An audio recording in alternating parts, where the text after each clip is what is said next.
Bonjour à tous, bienvenue sur Coco Studio, je suis Coco. En juillet dernier, Shanghai a commencé à trier les déchets ménagers. Et à partir du 1er mai de cette année, Beijing l'a également commencé. Ça a été un gros défi pour moi de tout comprendre. On sait que la France a mis en place depuis longtemps le tri des déchets, mais d'après moi, le tri des déchets en Chine est plus compliqué qu'en France. À Paris, les gens ont besoin de séparer les déchets en 3 catégories: le verre, les produits recyclables, comme le papier et les produits en plastique, puis enfin les autres déchets ménagers. Mais à Beijing, c'est un peu différent.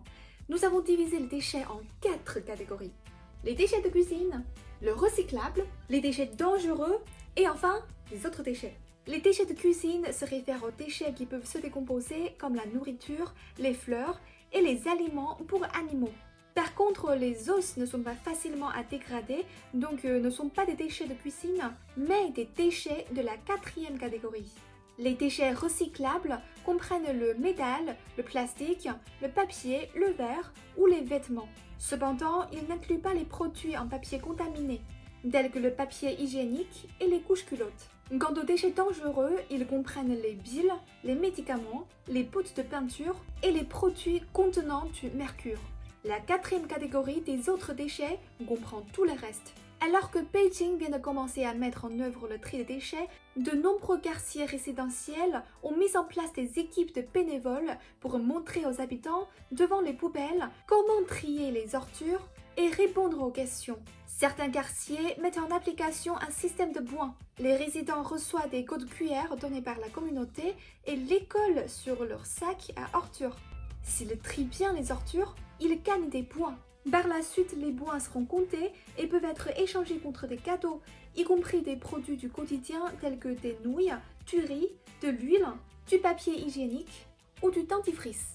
Certains quartiers ont même introduit une machine qui ne prend que 24 heures pour convertir les déchets de cuisine des résidents en compost. Bien que cette machine ne puisse pas transformer tous les déchets de cuisine, elle permet aux habitants de découvrir les avantages du tri sélectif. Il existe également des sites internet qui vous enseignent comment trier les ordures, ainsi qu'une application mobile qui peut indiquer aux gens dans quelle poubelle ils doivent mettre leurs ordures par le biais de textes, de voix et de photos. C'est tellement pratique. Il y a aussi un commerçant qui teste les connaissances des clients sur le tri des ordures. S'ils peuvent répondre correctement à quelle catégorie appartient les projets qu'ils veulent acheter, ils bénéficient d'une remise de 15% pour un projet quelconque. Cela a non seulement attiré beaucoup de clients, mais a également favorisé la connaissance du public sur le tri des déchets. Le nouveau système de tri apporte également des changements pour les entreprises, telles que les entreprises de restauration.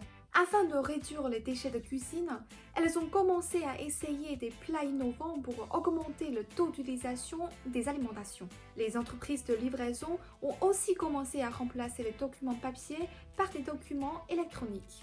Il y a aussi un changement que j'ai vécu récemment lors de la commande de repas à domicile. Le restaurant ne fournira pas de paquettes jetables par défaut. Les paquettes sont maintenant payantes. Je pensais que c'était les commerçants qui avaient oublié quand j'ai pas trouvé les paquettes, mais en fait c'est une mesure qui a aussi été mise en œuvre depuis le 1er mai. Par ailleurs, les hôtels de Beijing ne doivent pas fournir de brosses à dents jetables, des beignes ou des rasoirs sans la demande des clients. Le tri des déchets est d'une grande importance. Beijing avec ses 21 millions d'habitants génère plus de 25 500 tonnes de déchets ménagers par jour. Et la mise en œuvre du tri des déchets peut aider à réduire l'élimination des déchets, à diminuer la pollution et à économiser les ressources naturelles. Merci d'avoir regardé cette vidéo. Et vous, est-ce que votre ville trie les déchets? Laissez-moi un commentaire. Ciao!